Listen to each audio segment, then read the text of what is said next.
Race Week is one of the busiest times of the year for the little town of Leadville, especially its main bike shop, Cycles of Life.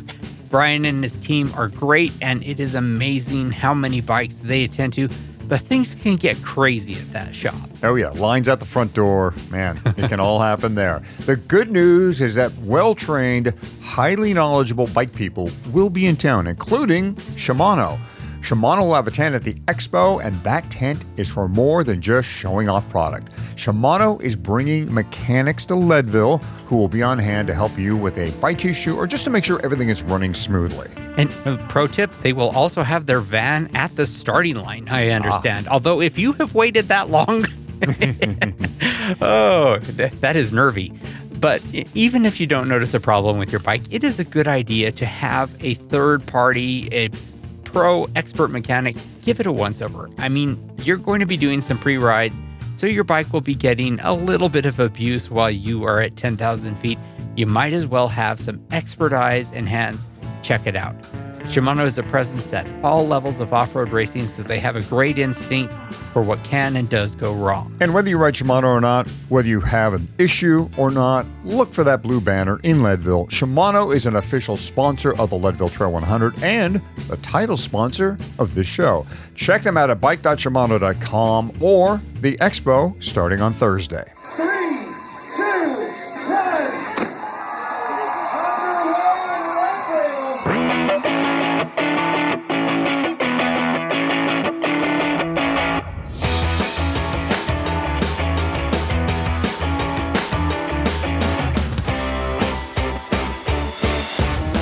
Leadville, the podcast for the 100-mile mountain bike race presented by Shimano. It is Season 7, Episode 24 of the show that breaks down, builds up, gets you ready, and freaks you out for the highest, hardest one-day mountain bike race in the country. I'm Michael Houghton, hottie to most. And I am Fatty. This is it.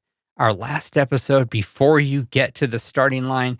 We really tried to cover it all this season, from training to nutrition to technique, equipment, expert advice. We've had it all. Crew changes, course changes. It has been quite a year. So instead of flooding you with more info, we're going to leave you with some more inspiration. Yep, we're going to finish up with our Jeff Waldmuller story. He is a challenge athlete who we think can give you every reason to finish this year's Leadville Trail 100. And here comes Eldon Nelson with 14 minutes to spare on that clock. The bragging rights and the heavy hardware. That's all you. Welcome back to your Leadville family and your finish line. Of course, we can't help ourselves. We've got to give our listeners some kind of tip each episode, right? We're down to the final Fatty's finishing tip before the big day. So, what do you have for us, Fatty? Well, I've been mulling a tip that I really do believe is crucial. I've got to warn you, though, it is going to be a little bit counterintuitive. And that is, when you're above a certain altitude, and it will be different for different people, but will absolutely be true for most of us above 10,500 feet, you've got to discount your experience and dial back your expectations. All right, connect the dots for us here. How does this work? Okay, so most racers doing Leadville 100 have a fair amount of experience doing big climbs, and that experience is really helpful. You see a certain pitch going up a certain distance, and your experience tells you, maybe even without thinking about it, shift into a different gear, pedal at a certain cadence, and manage that climb. The problem is that experience doesn't take Leadville altitude into account. I've noticed as I've been vacationing in Breckenridge and Leadville, especially the first few days, that I automatically get into a gear that would make sense at home. And in short order, I'm beyond my limit. Like a couple of days ago, the Hammer and I rode up Pikes Peak, which is an amazing road climb with the summit at 14,000 feet. As I hit tree line, which is around 11,800 feet, according to my GPS, my eyes and the feel of the saddle at this gradient, all of the length of the pitch, what I could see, they're all saying third gear. But in third gear, I was struggling. So I discounted my experience and I went to second gear, then to first gear, and I'm back to riding at a sustainable pace. So at altitude, I've been taking conscious steps. When I'm at the beginning of a climb, drop into a gear lower than what my legs, not my lungs, but my experience tells me that I need, and to pedal a little lighter than I ought to. It means my riding strategy at high altitude can't rely on my learned riding reflexes that 25 years or 30 years of riding would inform. I'm using my experience, and then I'm discounting it by a gear. So we've talked a lot about pacing this year, and I think this ties really closely into it. You can avoid going into the red by riding an easier gear than your experience tells you you ought to be riding. You have to ride longer and stronger in this race if you gear down before you have to. Right. I go by feel, so I really don't care what gear I used on similar pitches at sea level. I just want that same feeling I would on a climb or a similar climb at home. And that usually means clicking down to a gear smaller than I'm used to, but I never really take note of what gear I am in, whether it be at level or at sea level.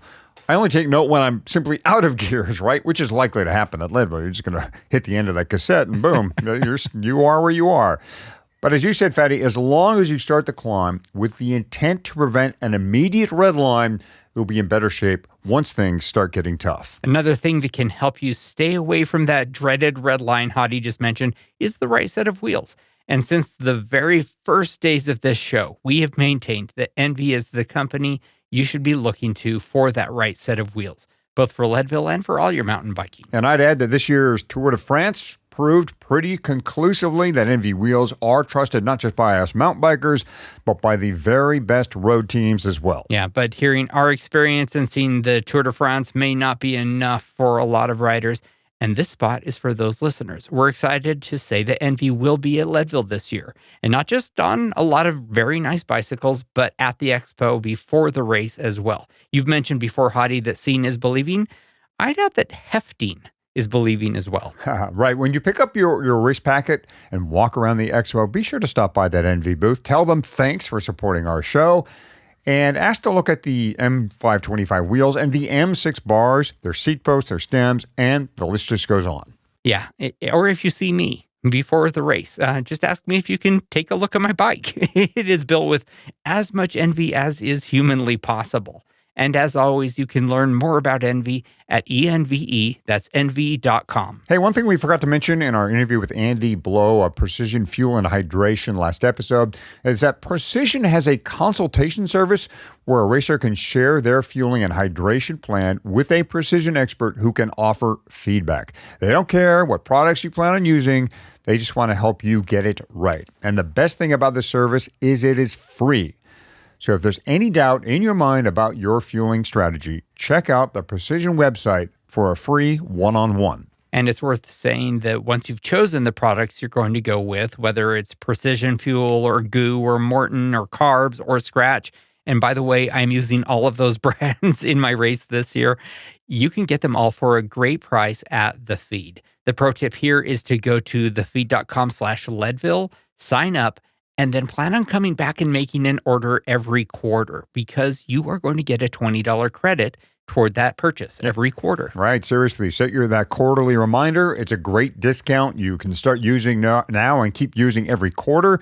Get started now at thefeed.com/Leadville. The feedback we received on our Jeff Waldmuller interview part 1 has been fantastic.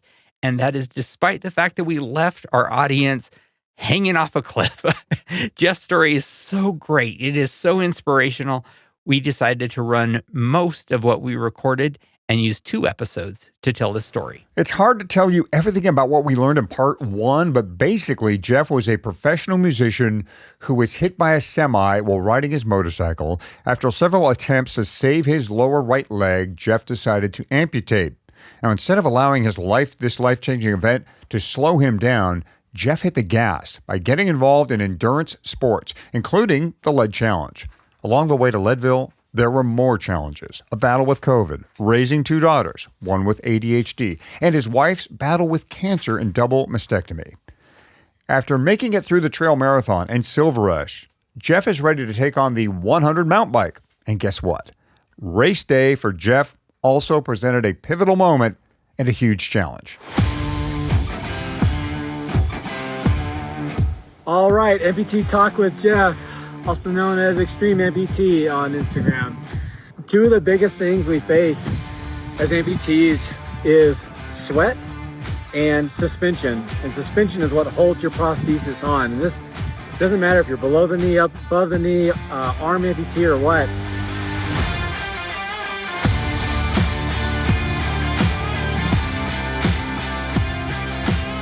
Jeff Waldmuller, great to have you here to tell us the story of your Leadville 100 mountain bike race. We've obviously had a lot of conversation leading up to this.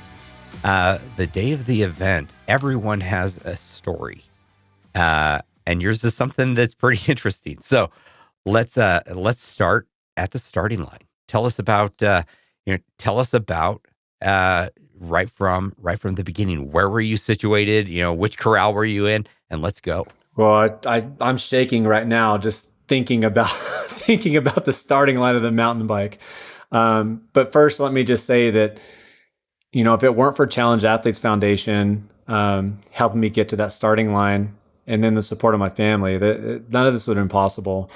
Challenge Athletes Foundation helped to sponsor me for the Leadville 100, the Lead Challenge, and they put me up for it. We had a house right there in Leadville, just up the hill from the starting line, and it was a great place to host our team. And this was a fundraiser. We were racing for a reason, to raise funds for Challenge Athletes Foundation so that other people like me can participate in sports. Let's get to the starting line. My gosh. Whew. So I built this amazing mountain bike over the previous years, and I was so ready. Like, I built this machine for this race. Let's see what it's got. Oh man, I was so excited. Well, yeah. Tell us what the machine is. Oh my God. So it's a Scott Spark RC900 World Cup. And I did my research, and it's a great bike for this race, but I got the Rio edition. Like, I couldn't afford a brand new one, which would have been cool, but I found a really solid deal on this Rio edition, and the colorway is so cool on it. Well, I kept with the theme. So the previous owner basically had it stock, but he got rid of the synchro handlebars. I'm like, and then he cut the other handlebars way down on it. Like, I got to change this. And so I started getting things set up. I went back, and I'm not quite to the Nino Schurter level, but I got a pretty nice drop handlebar integrated stem on there. I'm decked out with a bi-saddle for my saddle to keep me comfortable during the race.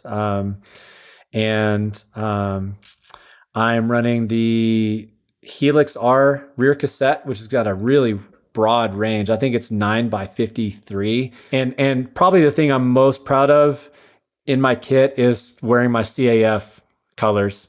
We had a really great kit for specifically just for Leadville, and it was such a nice kit. So the one thing that you haven't really described is the part that I'm actually most interested in, and that is how you have things set up for your right leg. Now, we talked about that previously a little bit, but there are really two components for the Leadville 100. There are the parts where you're riding, and there are parts where you're hiking. So how do you have things set up so that you can make the transition between riding and hiking? Yeah, so my right prosthesis, the way it's set up is, you have the prosthetic socket, which is the part that my limb goes into. It's made of carbon fiber. It's pretty lightweight, as it can be, but it's intended to be very rigid and rugged for mountain biking.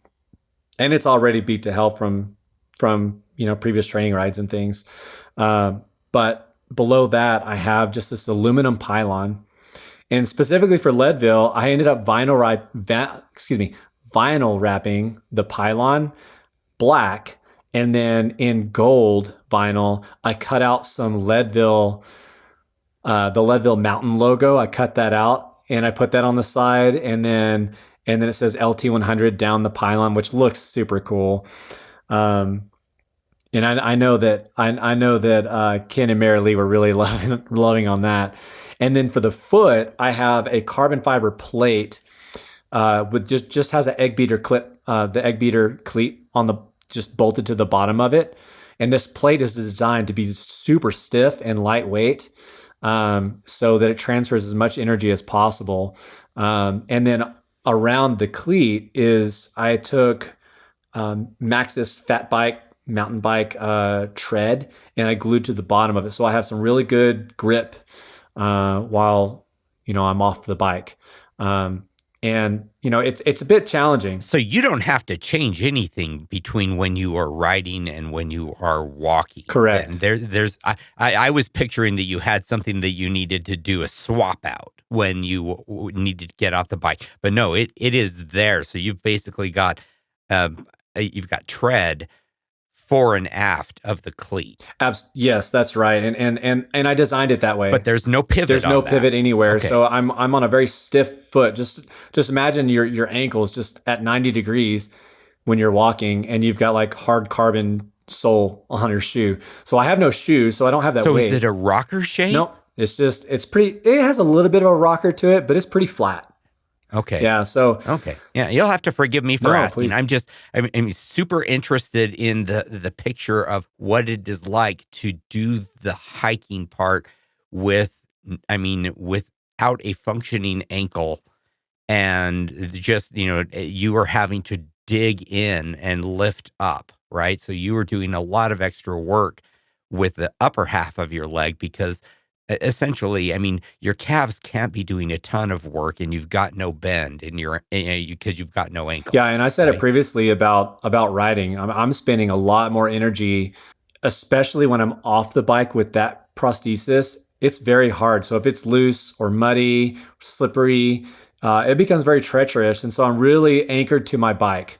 And I have to modify the way I hike a bike, because I need to be stable while standing so I don't fall. And in fact, it's quite difficult on certain rides. If it's off camber, I can't just clip out on my right side. Once I'm in, I'm in. Like, I can't just clip out because I don't have ankle motion. So once if I get into a hairy spot, it becomes extra dangerous. So that's always a concern. And I want to go into the detail on this a little bit, because it's interesting, and it sounds difficult, right? Okay, so you clip in, and of course the way most folks get clip out is, you twist out, you put some ankle force going to the outside of your bike, and you clip out. I'm guessing what you need to do to get out of your cleat on your right side is do you get off on your left side? I do, yeah. And twist out so. The way you get out of your right cleat is you get off your bike, right? You pivot off onto the right side of your bike and use your body weight essentially to get out of the cleat. So you got to prep to get off your bike, right? It's not like you can step out in the middle of a fall. Correct. I can't just step out in the middle of a fall or crash. Usually what I do is I will put my left foot down on the floor or on the ground, and I'll lean my bike to the left, so that it separates the gap between the bike and my inner thigh on my right side. And then I rotate from the hip to get unclipped. Okay, we're at the start line, Jeff. What corral are you in? Where are you positioned in the field? And are you riding with anybody? Is this a solo endeavor? This is a solo endeavor. I say a solo endeavor. I'm going out on my own, but I do have a team there with Challenge Athletes Foundation. We've got Willie is back out there, and there's some other individuals as well. But as far as like corral placement, I think that we were in the purple corral. Is that right? Mm-hmm. Serve me right. So that's one of them. Yeah. Not totally towards the back, but it's a little further up there, but I'm in the middle of the pack. And generally speaking, as far as like long endurance racing goes, I'm a kind of middle of the pack kind of guy. Sometimes I get lucky and move up a few spots. But I am terrified. I don't get scared. I've been racing a long time, and I don't get scared. I know that I have hard days ahead of me, especially if I'm doing an Ironman or something like that, or another century ride or so. But I just knew that I roll out of bed, I get all my gear on, and I ride down to the starting line for the 100, and I find my position in the corral, and then my body just starts shaking. I'm not cold. I don't feel like I'm scared, but my body knows what I'm about to put it through somehow. And I am shaking. I'm looking around. I'm looking at everybody's bikes. I'm looking at their calves. I'm like, oh my gosh, what did I get myself into? And shotgun goes off. And you can't just stay there. You have to go. Like, everybody's pushing you forward. It's like cattle in a chute. And so we go. And, as a few miles in, probably 4 or 5 miles in, I'm like, okay, I'm not scared now. I'm in it. I get the shakes out and I'm pedaling and I'm in this crew. And I think this is, my goal was around 10 hours to finish.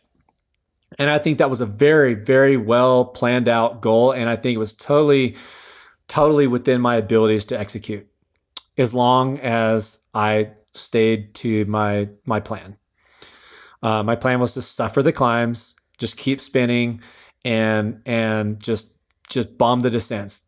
I live in Utah. I love riding downhill. It's one of my strongest suits. Man, I wish you would have talked with us before you had made that plan. I'm hearing that, and there are so many red lights going off right now. I'll be honest with you. I'm very realistic about it, though. I know that in a downhill race, because I've raced enough downhill and enduro races that if you're in the thick of the pack, you can't totally have that. But when I did the Silver Rush 50.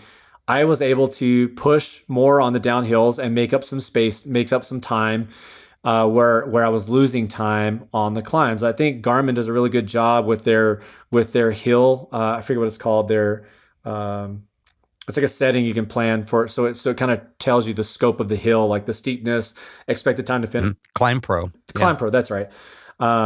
So I would lose my little avatar on the climb, but I would catch him on the downhill. And that's just the realization of how I have to ride. And so that was kind of, again, my plan for the 100. And I think it was a solid plan. I wasn't going to just totally bomb the downhills, especially the big ones. I was going to tactfully, space out and do all that. But I'm in this thick of this group. I'm going in. I was like, I'm going to execute. So I'm with this, talking to the other riders, like, yeah, we're right around that 9.5 to 10.5 hour finish time. Like, this is great. I'm perfect, right where I'm supposed to be. I'll just hang with this crew.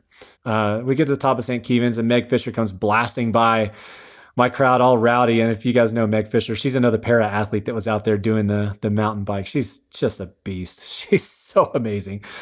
So she comes blasting by and I kind of expected it. And so we get through that and we did the climb to Sugarloaf and get to the top of Sugarloaf. Well, the next part is, next thing is power line descent. I'm like, I'm looking down there like, I got this. Like, power line, it's nowhere near the level of difficulty of the stuff that I normally ride. The difficult part is just riding in the pack. I'll just pick my lines carefully. I'll space out. Well, at the top of Sugarloaf, there are medics at the top there. And they're yelling at everybody. They're saying, everybody slow down, space out. There's plenty of time. No one's winning any races here. I'm like, okay. I'm going to heed that warning. And so I space out, right? I'll allow plenty of space between the person in front of me and then the guys around me are kind of all backing off a little bit. And so I'm like, okay, I've got my line picked out. I'm going to hit it. So I drop in.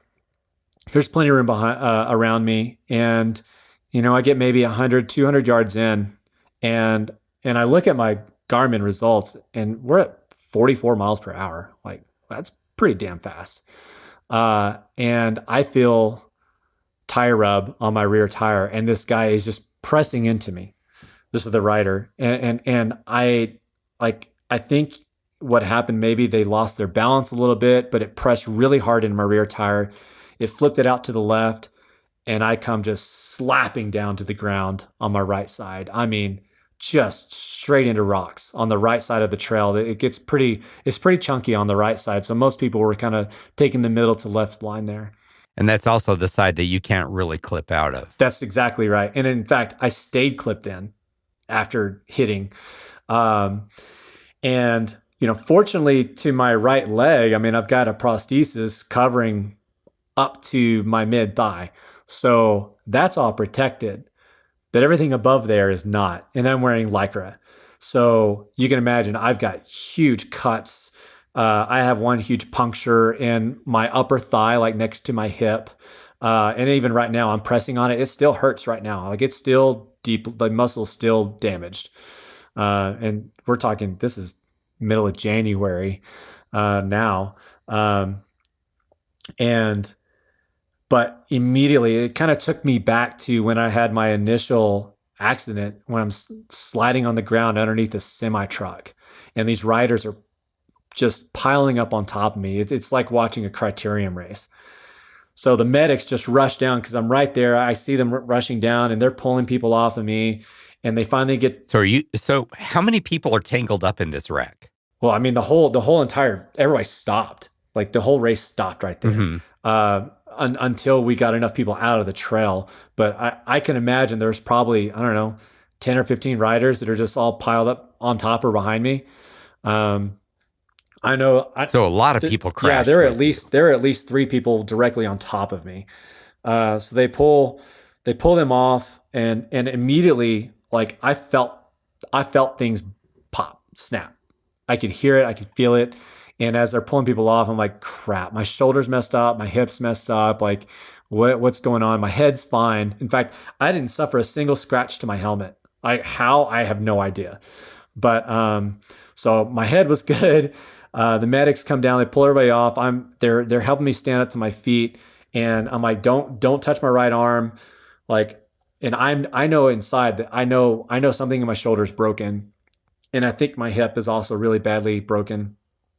So stand up, I'm able to put a little bit of pressure on my right foot, and the medics are like, "Are you okay?" I'm like, "Yeah, I'm okay." I'm like, they're kind of like dusting me off and assessing the cuts on me. There's nothing that's like deep enough bleeding that I have to stop for like open wounds. But they're like, "Can you move your arm?" And so I'm able to move my shoulder a little bit, but I can't lift it up very high. One of the medics said, "Well, what do you think?"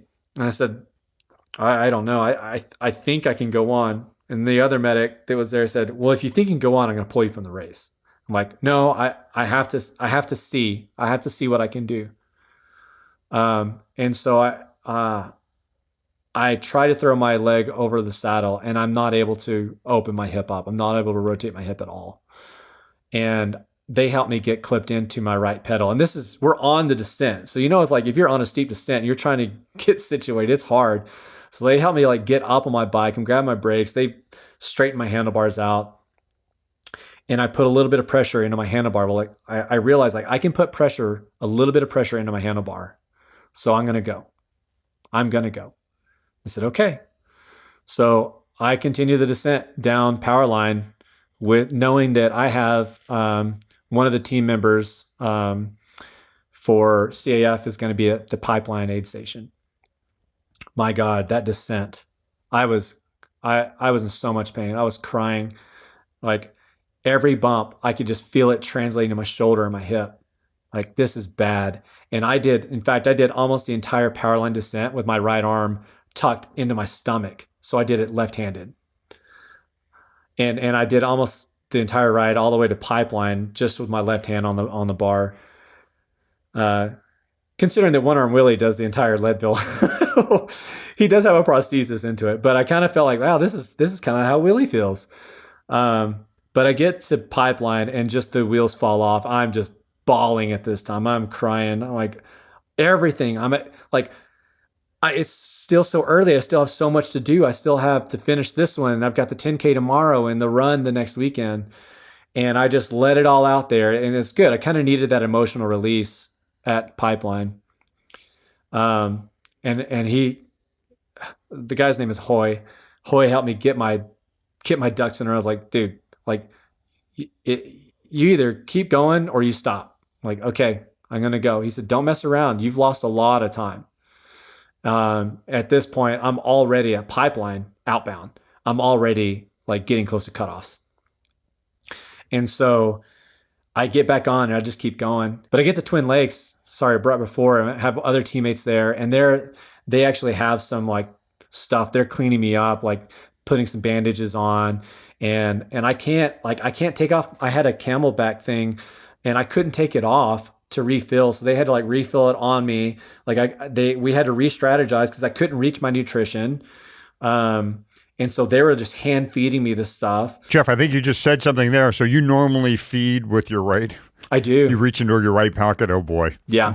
So like, boy. Everything, any strategy is completely out. And I knew at this point, if I want to finish the mountain bike, I have to just grind. I have to push hard on the climbs and go easy on the descents now, because any time like during a descent, it pulls my collarbone apart and it just starts rattling that bone against itself.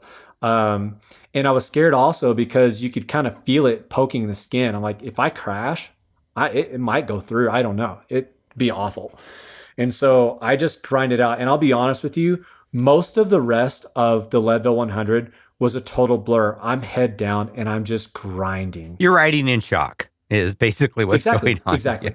Yeah. But you make the cutoff at Twin Lakes, which is great. I mean, was that ever in jeopardy? As you were riding towards Twin Lakes, you're like, am I going to make the cutoff? Were you that close? I was pretty close. I think I had a 20-minute window. So when I got to Twin Lakes, I said, you have to go.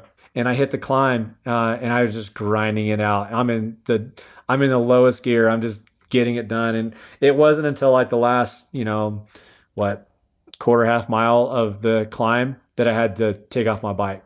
But I didn't really have a choice. I had to just get it done. So I get to the top of Columbine, and thanks to you guys listening to your podcast, I realized you don't stop at the top of Columbine. There's no recovery up there. You just have to get out of elevation. So I think I grabbed a quick drink or something at the top because it was more accessible than my current nutrition. And then I hit down, but I knew I needed to make up time, and that was a great place to make up some time for me on that descent. And I just hit it, collarbone be damned. And I just held on for dear life going down and made it back to Twin Lakes. But when I got to Twin Lakes, they said, don't stop, go. So I blasted through Twin Lakes. I blasted through Pipeline, and probably around mile, it was after the Powerline climb. I cleared all but about maybe 200 feet of Pipeline inbound. Like I had to, and I had to make up time. I couldn't waste around. And so I finally get to the top of that, and I'm like, well, okay, I'm now, my brain, I'm getting out of this funk. I'm actually able to focus on things now. I'm strategizing again, and I just pushed it to the end. I did stop at the final aid station for a moment. I had a friend there who she was bonking very badly, and she was ready to throw in the towel. Like, no, you've got time. And it's funny because there's another isn't there another aid station after the final aid station, right? Well, there's Carter Aid. I think you're talking about Carter Aid Station, right? There's like a small one, right? Yeah, Carter Aid. It's like a volunteer one. Yeah, so I think it was that one, but we were at risk of not making the final 13-hour cutoff at this point. I just want to hit cutoff because I want to continue on to do the rest of the series. Because I realized at this point, I'm going to finish the Leadville 100 mountain bike. I want to back you up for just a second on for the Powerline climb. That was what I was most curious about anyway. I mean, you're revisiting where you turfed it earlier in the day, and you are pretty damaged on your right side, which is also where your prosthesis is. And so tell us a little bit about what you had to do in order to get off your bike when you were, in addition to the normal extra effort you have to take to clip in and clip out, what you had to do with this injury that you've got going on, which is on the side where you are, where your prosthesis is. Yeah. So I couldn't rotate my hip. It was my muscles were damaged. I potentially bones damaged, and for whatever reason, I couldn't throw my leg over my bike at this point. So what I did when I finally had to stop, and I was looking ahead, I'm going to try to clear Powerline, and I'm going to try to clear it. But it came up to there was 3 riders across the trail. I'm like, I can't get around them. And so I had to just grab my brakes and put my left foot down. I had to lean my bike all the way to the ground, and just reach over with my left arm to unclip while on that steep section. And then, cause I couldn't lift my leg up over the bike, I just kind of scooted off to the side. And then I'm pushing my bike. I've got kind of what I learned is that if I put pressure into my shoulder, just based on the nature of the brake, I could put a little bit of pressure into it as long as it wasn't jarring pressure. So I put my elbow on my saddle, and then I grabbed my bike with my left hand on the stem, and I was able to push the bike up like that. So you're making accommodations, but you have a lot of experience in making accommodations. And you're making a good case for a dropper post if you don't have one. Oh yes, for sure. Yeah, and I was definitely making use of the dropper. You have a dropper. I do have a dropper. Yeah. Oh. Yeah. Okay. And I would not have been able to get on. And I had to really strategize. Like, I can't get my leg over this if my saddle's not down. So I would certainly drop my saddle before I would dismount, as low as it would go. And so, but once I got up, and I think I finally got on the bike again, closer towards the top of Pipeline to finish the climb. Power line. Because it was easier to actually grind out the climb on the bike than it was to push. In my opinion, at that time, like, my fear was the power line climb up. And when I got back around that section where I crashed, I'm like looking around like, where was it that I crashed? Like, there's nothing here that's that technical to me that would have caused me to, because at that point I didn't really realize that another rider had actually rud me. But when I go back and I think about the moment that it happened, like, yes, I felt tire rub, I felt pressure against me, and then somebody got off of me and said, "I'm sorry," and took off. Like, I think that must have been the person that did it. And like, well, this is racing. If you race long enough, you're gonna have a crash. I'm sorry, but it's just gonna happen. And so I wasn't mad at him. I was pissed that, I'm in this predicament. Hadi, I've got a question for you. Is it too early to start talking about the Leadville 100 for 2025? Yeah, I think the podcasting bylaws stipulate you need to wait till at least August 11th for that. Oh, that's too bad, because the Hammer and I are thinking about the 2025 race right now, because, knock on wood, that will be her 20th Leadville 100. And I'm starting to think about it. Specifically, I've been thinking it would be really amazing if she and I and our family and our friends all had a jersey with a big buckle and a 2000 on it for race day. At least that's my idea. Honestly, I have a kind of tough time envisioning exactly how that would look. Well, that works out perfectly for you, because that is precisely what DNA does best. If you reach out to them with your idea and your purpose, they will take care of literally everything else. They'll work with you on the design, the pattern, creating and sewing the kits, even delivering them. Okay, I've got to be honest. I've already started that process because it really never is too early to start planning out a great kit with a great company that designs and delivers, so you have time to train for 2025 Leadville and beyond. Check them out at dnacycling.com. We finish up with our final dose of Leadville inspiration, which comes from an incredible athlete in Jeff Waldmuller. You make it to Carter Aid, and you have not stopped since Twin Lakes outbound. Am I reading that correctly? Correct. Yeah. Oof. Yeah. That is quite a haul. It was brutal. It was brutal. And I had to stop because I was out of everything. Oh, yeah. Okay, so you do stop, and you pick up a friend there, or motivate a friend to move forward? Yeah, so it turns out she has a medical condition, which probably shouldn't have continued on, but I told her, like, listen, like, I'm going to ride with you. I'll pull you. So I pulled her up over the next one, and then she starts kind of coming back to. She was feeling lightheaded, like she was going to black out, and that's her medical condition. She blacks out, and they don't know really why. But anyway, we both kind of get ourselves out of the gutter, and she and I start talking, and we start interacting with one another, and she pulls me a little bit, and then I pull her a little bit. And that section is when I finally woke up. I'm like, I don't know the name of the area, but I guess it's after Final Aid Station, when it kind of flattens out and you're kind of back in the main valley there, and you can just look out and see you can see everything around you. And I'm like, this is cool. Like, it felt more like a gravel race at that point. And so we're really pushing, and man, we made up so much time. We're picking off riders left and right. And we must have passed 100 people at least. And we're just grinding it out to the end. And the final climb, we get over it and get to downtown. You get into the town. I'm like, oh, we're here. I start seeing familiar faces, like on the streets of Leadville, and man, emotional. We get to the finish line, and she collapses. She completely blacks out. They put her in an ambulance, take her to the hospital. But I just completely, my emotions collapse, and I'm just collapsing in the arms of my teammates, and just so joyous, like, oh my God, that was amazing. And they asked me, what do you feel? How do you feel? I'm like, I feel inspired. Like, I've never felt this in my entire life, especially as as a, I'm always proud of the things that I do, the things I accomplish, and the work that I put in to do it.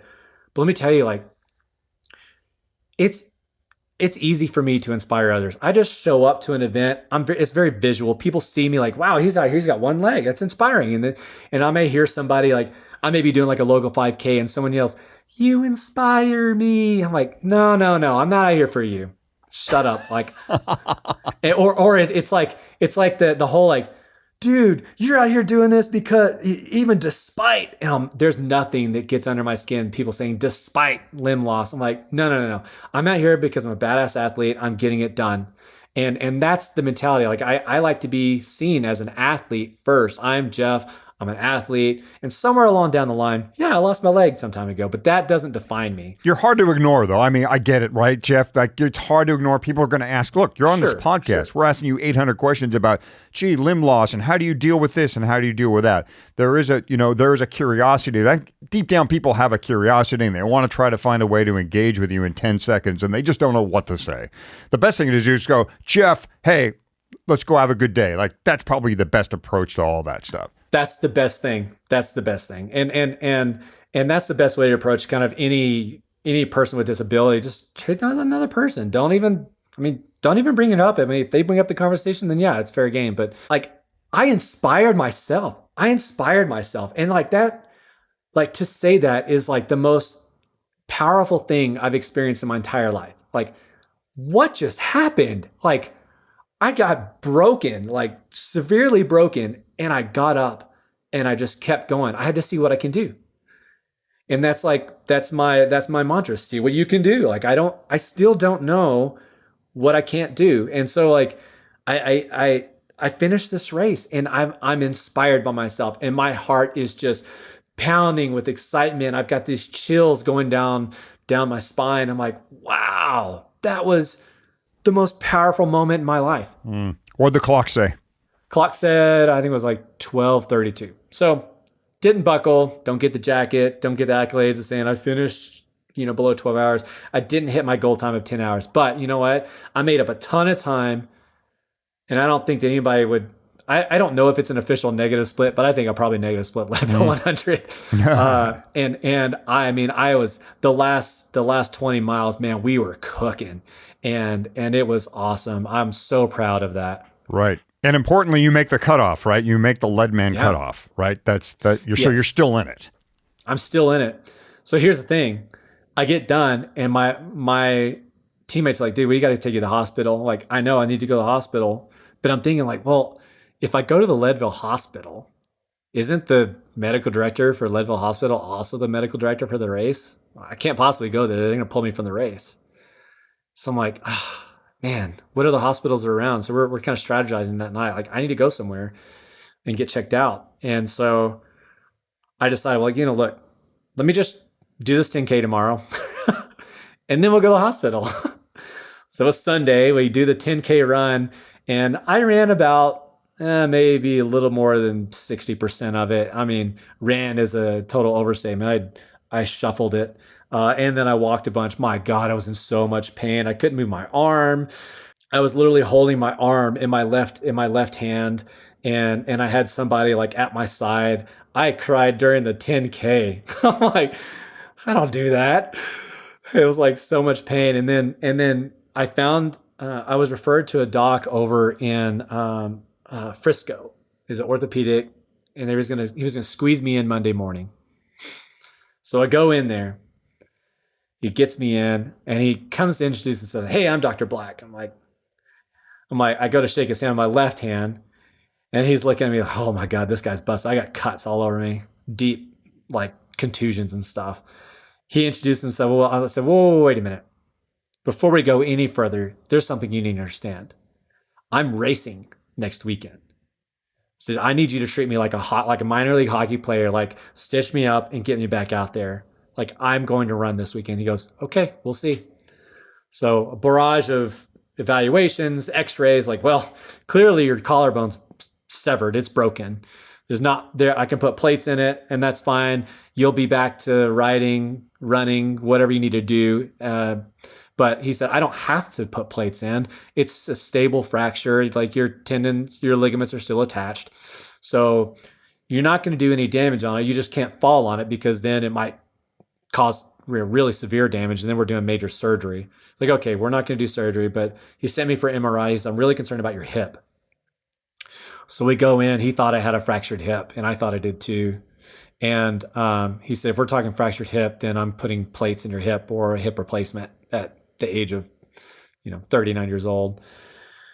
So we get the MRI results back and he says, all right, well, I can't see any fractures. It doesn't mean there's not some hairline fractures there. I suspect there are.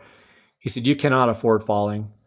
He said, you have deep contusions, which is a bone bruise, to your hip socket in your pelvis and to the head of your femur, extending into your femur and down your femur.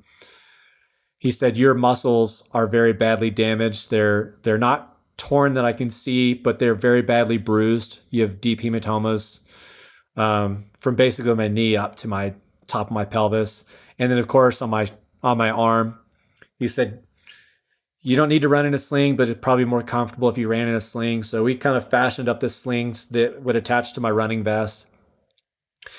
And he said, you need to take it easy for a couple of days. Don't do anything, but just stay moving. Don't lay around, but stay moving. So Monday, Tuesday, Wednesday, like I could hardly move at all. Like I was having people help me up and down the stairs. Like I couldn't even, I had somebody help me shower. I was like going back to when I had that accident with the semi truck, because it felt about the same, to be honest with you. Gosh, without my team, there's no way.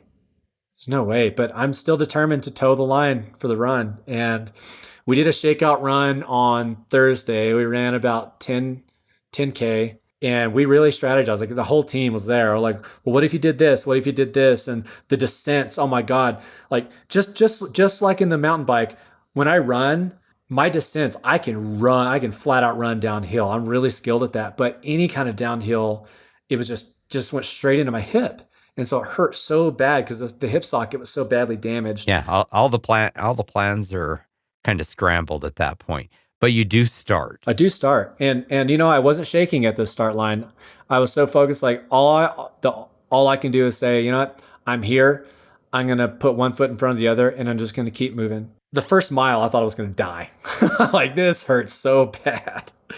And I just kept on. There were some people on the side of the course about 3 miles in. They're like, Jeff, you got this. Let's go. And I just kept going. And I get to the first couple of aid stations. I'm like, okay, I got a good buffer going. I got about an hour and 50-minute buffer, the first aid station. And I feel fine as I can. Climbing is okay. I do okay climbing, but the descents really sucks. So I'm having to slow down, which means I'm having to push the climbs a bit more. The flat sections, I'm running like almost full out. And then after a couple of aid stations, like, wow, I'm at hour and a half buffer. Now an hour, 20 minutes, I'm bleeding time. And then I'm getting further into it. And I'm like, oh crap. I get to Twin Lakes. I'm like, I might not make it over Hope Pass. So when you get into Twin Lakes, you have been over a very different set of trails than what mountain bikers have done and are in fact in a different place. The Twin Lakes for the run is different than the Twin Lakes for the mountain bike race. And you are about to go from a place where there are a lot of people and there's a lot of commotion. It's a huge party, kind of like the biking race, but you are about to head out. And it's going to get dark and you are going to be on your own and you are not going to see a lot of people for a lot of time. It is kind of it feels like a point of no return when you go through Twin Lakes is kind of how the sense is for me when I was crewing for someone there. That's absolutely the case. And now here's the thing. So they changed it, I guess a couple years before, that you can no longer pick up pacers until Twin Lakes inbound. So you do Hope Pass through Winfield, back up over Hope Pass down to Twin Lakes. But for adaptive athletes, because the nature of the middle section between Hope Pass and Hope Pass is really rocky, and you're really pushing hard. They allow that athletes with disabilities were able to pick up at Twin Lakes outbound. So I get to do Hope Pass with a friend of mine that I had met at the Leadville Marathon. So anyway, I pick up my pacer at Twin Lakes, and we're headed up Hope Pass. And I chose him because he is a mountaineer, and he knows Hope Pass. He knows that ascent up Hope Pass because he's done it a bunch of times. He's a native Coloradan, solid guy, and I think that his mentality was really perfect for me for there. And so we're pushing, and I couldn't have picked a better person to get me up over that. Where I was emotionally at that point was like, my God, like I'm dying here. Like my hip is in so much pain, my shoulder, everything hurts. And he made sure that I was doing my nutrition wisely and everything. And we get up, and we meet the cutoff at Hope Pass by like a couple of minutes. Like I literally like sprinted through the gate at Hope Pass and finally get up to the top. I took a minute. As soon as we got through that, I sat down and I threw up between my legs. I lost it all. Like that sucked. And there's all these llamas or alpacas around me, and they're just staring like, what's wrong with this guy? At that point, I'm like, I gotta try to see if I can get these trekking poles out. I gotta see, because this is a pretty steep descent out of Hope Pass down to Winfield. And I realized like we're really pushing it. Like I gotta run this section to Winfield if I'm gonna meet the 50-mile turnaround. And so we're pushing. And I'm at one point, I'm just grinding. I'm just pushing into my poles as hard as I can. And I'm just running as hard. And I'm seeing people. And let me tell you, once we got to Twin Lakes outbound and up Hope Pass, there are already runners returning. Like you've got like the pros that are like, wow, that's mind-boggling how fast they are. But then you're starting to see kind of some of these middle of the pack runners, which I should be in that group, but I'm because of my injuries, I'm way behind, and I'm seeing them, and the looks of determination, like I got this, I'm going. It changed, like their their body language changed, and it got from being confident to frantic, and you see people's eyes shifting like. And they're breathing really hard and fast, and you just see their body language changes. Everybody's frantic, and I'm like, this is concerning to me because I've never DNF'd a race ever, and I'm like, I better pour it on. And so we're pushing, and so we get to Winfield, we get headed to Winfield. We're just a few miles out, and I see people's faces changing again to like total defeat. That like I'm not going to make it back to Twin Lakes kind of thing, and I'm like. Wow, their mentality's changing here, but I'm still grinding. I'm determined. I'm just digging deep, man. I'm just getting after it. And my pacer is like, "You got this, man. Let's go. Just keep it moving." And we're driving. And I at one point I realized I've got 10 minutes to go the next 2 miles. There's no way. And I know this, like it's not going to happen, but I just kept pushing as hard as I possibly could go, everything I had. And even after I realized, like I didn't even look down at my watch, like I know it's beyond 10 minutes. I know I missed the cutoff, but I'm still pushing, I'm still running. And Willie passes me. He says, "Dude, I'm so sorry. I love you, man. I'm going to continue on," because he met the cutoff. He said, "I love you, man. Just don't stop. Just keep going." And I knew at that moment, like that was the sign, like I can stop running now.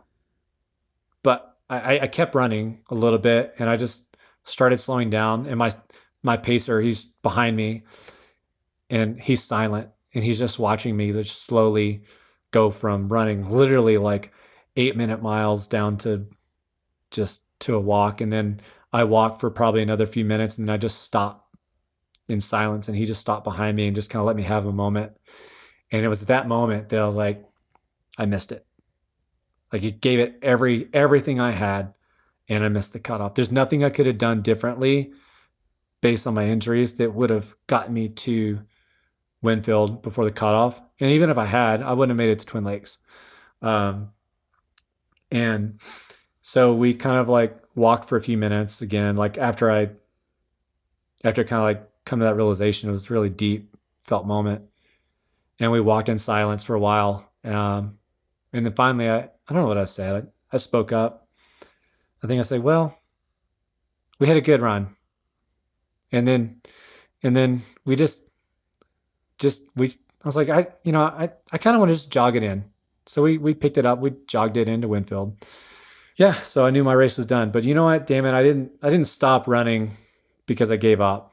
I kept it in. I kept it in gear. I kept moving, and I ran until basically someone said, you can stop now. And that's the drama and the tragedy and the beauty of the Leadville 100, both the run and the mountain bike race, that you can give everything you've got, but you also have to be lucky. It sounds like this story is not over, Jeff. Are you going to try and go back and finish this thing? Where does this kind of leave you? I'll be returning to Leadville in 2024. Got unfinished business. I'll be doing the run. I'm running for Challenge Athletes Foundation as a charity bib. And I've got to finish the run. I will return on the mountain bike at some point. I'm not sure when that will be, because I want that buckle. And in fact, I think that based on my experience there, I think I have a really good shot at maybe even trying for that 9-hour buckle. Absolutely. The reason I got caught on to Jeff and started reaching out to you was your post on the Facebook participants page, where sometime after your collarbone healed, I'm guessing, you got a little ink job done on that same area. Oh yeah. So actually, after the mountain bike race, and after I got back from the hospital on Monday, I rolled into, there's a tattoo shop in Leadville on the main strip there. And I ran in and I talked to them, and I had already drawn it up. And I'm like, this is the tattoo I want. I want to do a tattoo over my collarbone that's the Leadville Mountain logo. And then underneath it, it's going to say dig deep. It's like, I want to get this. Well, the tattoo artist, like, I'm holding my shoulder. She pulls down my shirt a little bit to see, like, I'm not tattooing over there. That is so nasty, bruised. It's going to bleed out. Like, it's going to be gross. Come back when you're healed up. I'm like, okay. But it took a long time. But I went down to coach an adaptive running camp. It was like a 3-day camp for visually impaired amputees and wheelchair athletes down in Houston.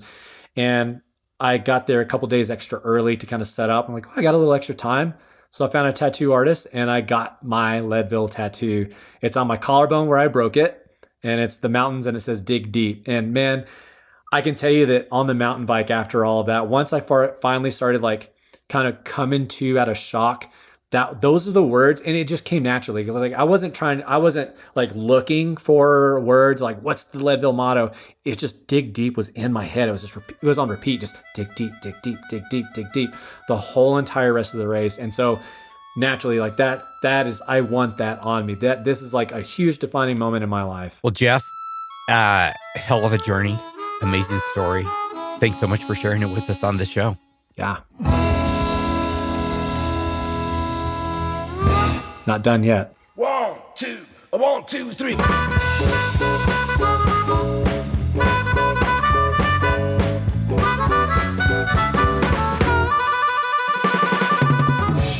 In our 7 seasons, we have heard some amazing stories, but Jeff's has got to be one of the best we've ever had on this show. Just think of how many times Jeff could have thrown in the towel and really no one would have blamed him at all. Instead, there he was. He was hitting the starting line. He really is a great source of inspiration and someone I'm going to think about when times are getting tough this year on the Trail 100. Agreed. I've listened back to each of these interviews and I shake my head in disbelief, actually. I mean, it's just amazing how he keeps moving forward. We saw comments on part 1 of our interview with Jeff, and you can keep them coming. The show's webpage is leadville100podcast.com.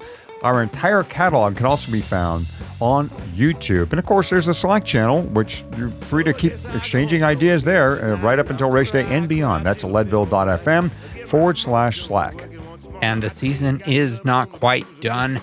We have at least one more episode. But first, we got to do some racing and some crewing, and then we'll have some storytelling. Good luck in your final Leadville prep. Thanks for listening, and we will see you in just a couple of weeks at the starting line.